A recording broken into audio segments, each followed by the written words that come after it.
Good morning, geometry. Today's lesson is going to be all about right triangles. You will need a calculator to complete today's lesson. So if you want to go ahead and pause the video, grab your calculator, you'll be ready to continue. I put a couple examples here of calculators, but you can get any kind you'd like. Worst case scenario, you could use your cell phone calculator if you turn your phone to the side because we're going to be using some pretty fancy buttons today. Or you could Google and use a calculator on your computer if you need to. But anyway, so get your calculator ready. All right, let me start by drawing a large right triangle. You can see I already have one pictured. All right, drawing a large right triangle. All right, for this particular right triangle, I'm going to go ahead and label this angle A, this angle B, and this angle C. Doesn't have to be the case, but I do like to make C my right angle whenever possible. Now, if this is my angle C, this would be my side C. If this is my angle A, this would be side A. And if this is angle B, this would be side B. Now, some really cool things happen in right triangles. The first really cool thing that happens is trigonometric ratios are created. And trigonometric ratios are the ratio sine, cosine, and tangent. You know what, let me write the whole word out. Sine, cosine, and tangent. Most people just say sine, cosine with the abbreviation cos, or tangent like this, sine, cos, tan. And these buttons can be found on most calculators. Let's see. On this calculator, here it is right here, sine, cos, tan. On this smaller calculator, well, almost in the same exact location, sine, cosine, tangent. So go ahead and find those buttons on your calculator so that you'll be ready also. We're not going to use the calculator immediately though. First, we want to talk about what those ratios actually mean. All right, so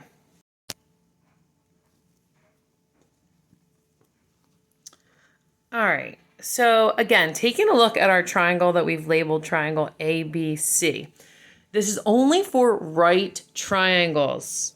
In right triangles, the sine of an angle will be equal to the opposite side over the hypotenuse.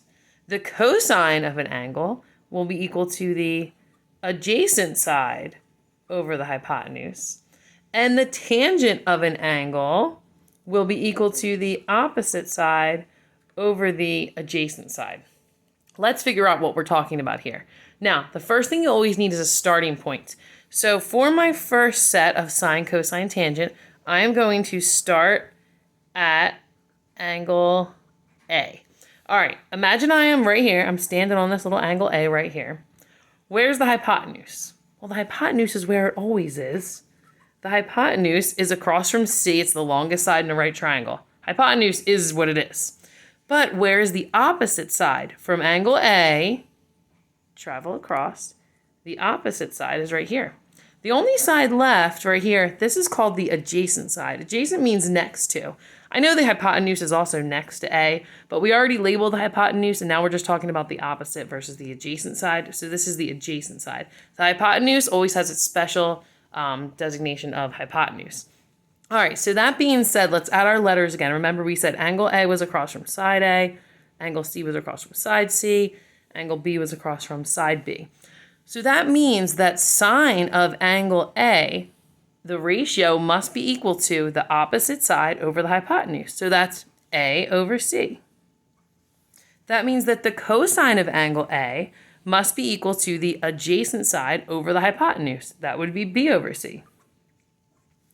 And the tangent of angle A must be equal to the opposite over adjacent, A over B.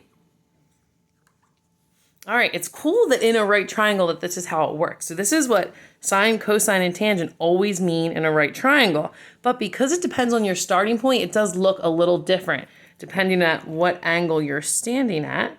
That being said, let's start this whole thing from angle B and see what happens.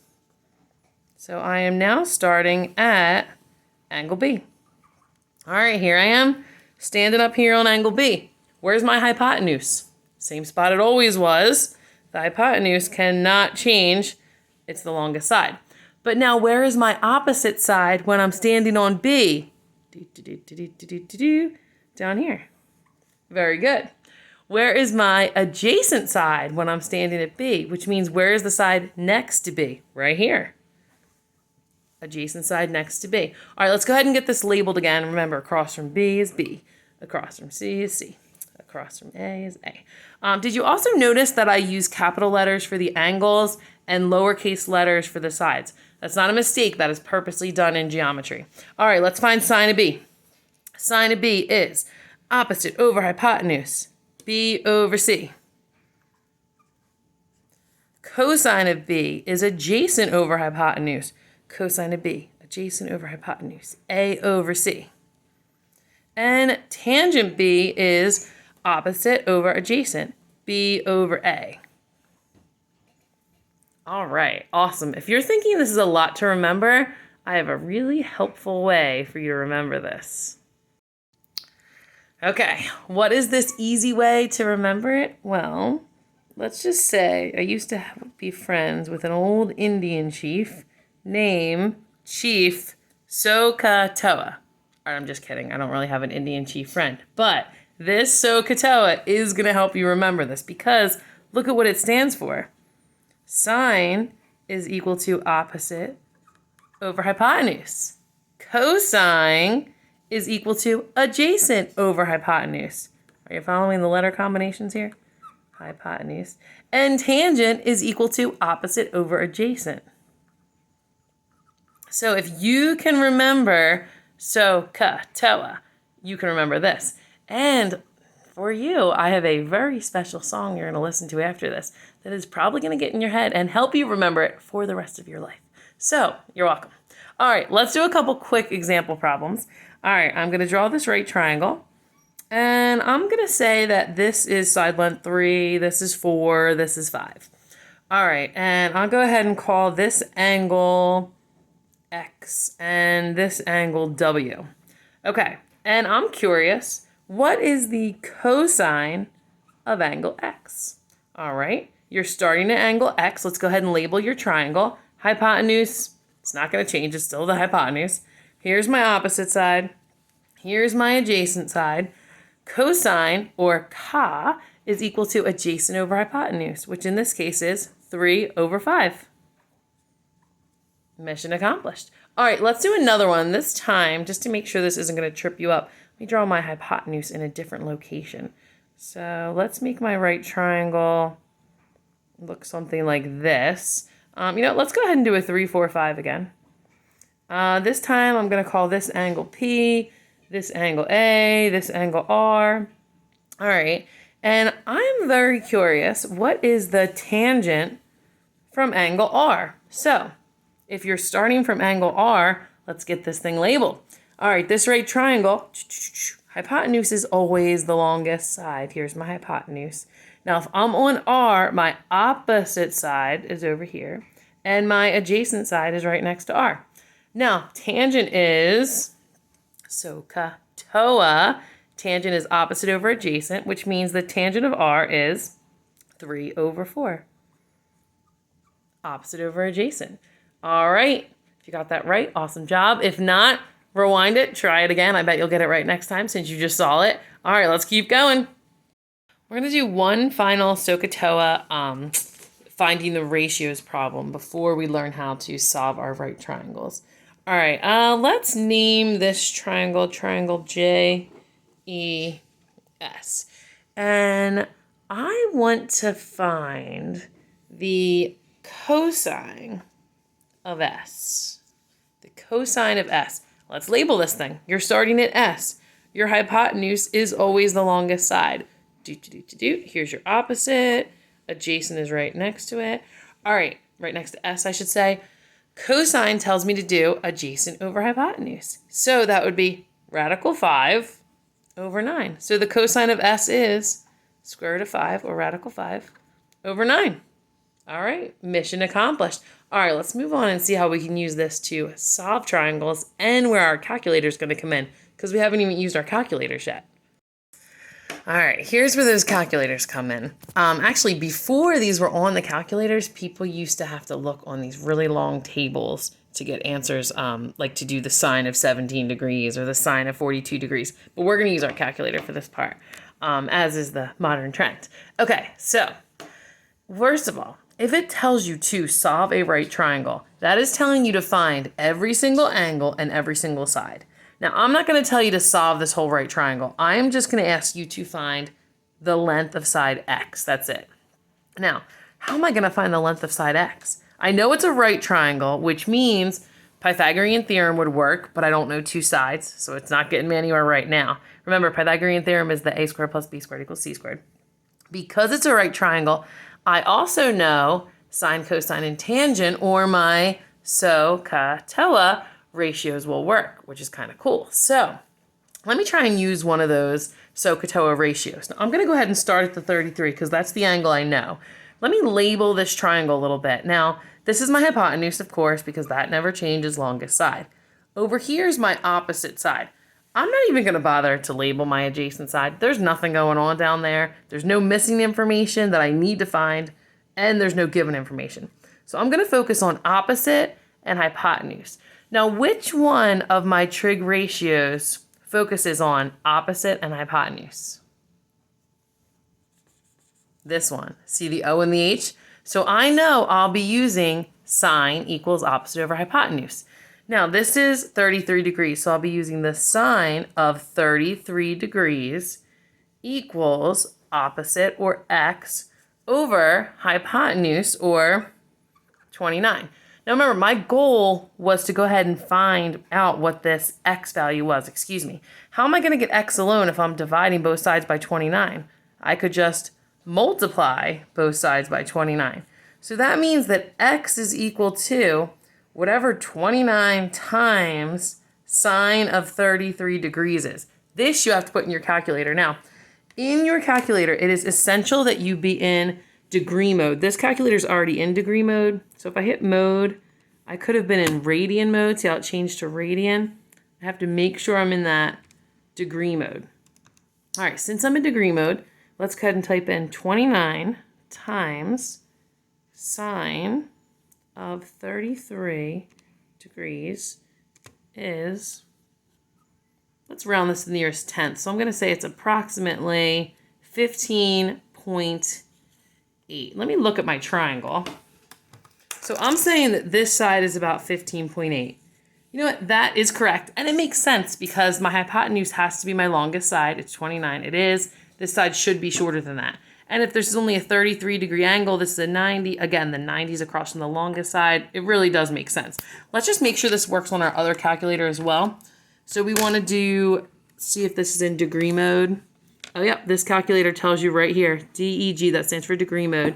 And we're going to hit 29 sine 33, close those parentheses, is about 15.8. Perfect. All right, let's go ahead and try another one. Very similar.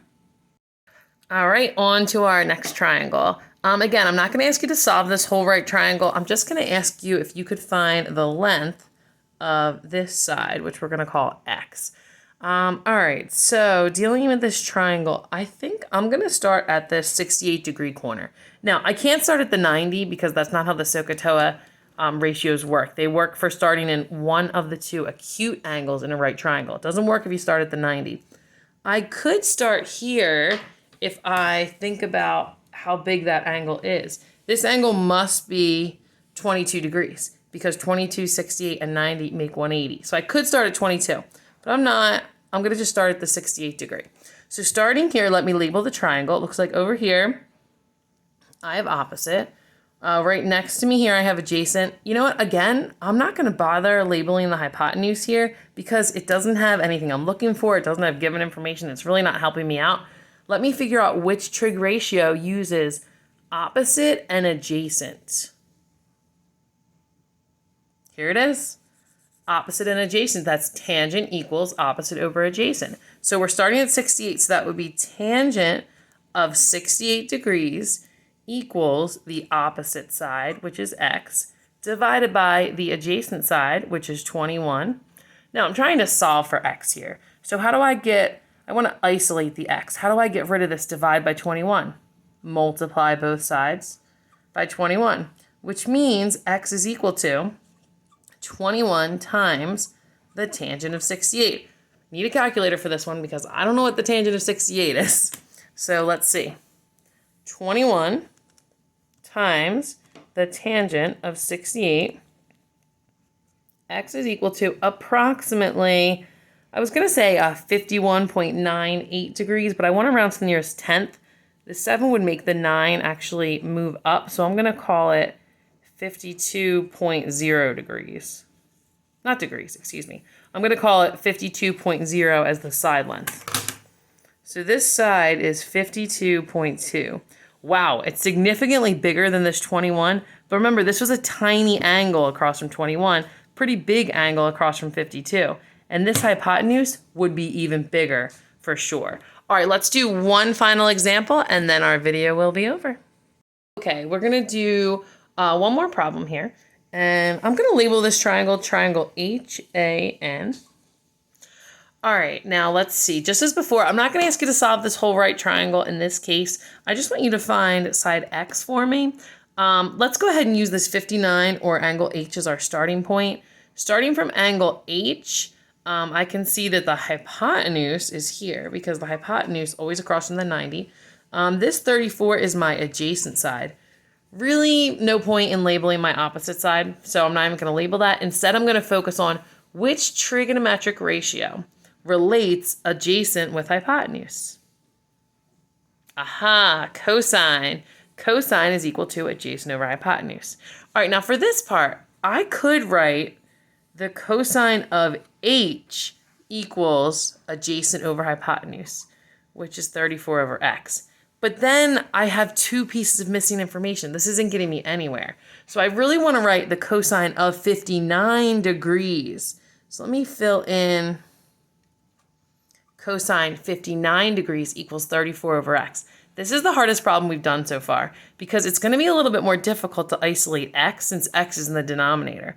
So let me start by getting it out of the denominator. So I'm going to multiply both sides of the equation by x. All right, so now I have x times the cosine of 59 degrees equals 34. All right, at least I don't have a denominator, but my x still is not isolated. So how am I going to get rid of times cosine 59? I'm going to divide both sides by cosine 59. Now, if you thought just divide by 59 and then get rid of the cosine later, no way. Cosine and 59 are absolutely attached. Sine, cosine, or tangent attach on to that angle that they're connected to and cannot be separated. All right, so let's cross those off. All right, when I type this in my calculator, I'm going to do 34 divided by cosine 59. So this time I'm doing divided by. So let's see, we have 34 divided by the cosine of 59 degrees. And that gives me approximately 66.0. 66.0. That would be over here. 66.0 is the side of the length of the hypotenuse.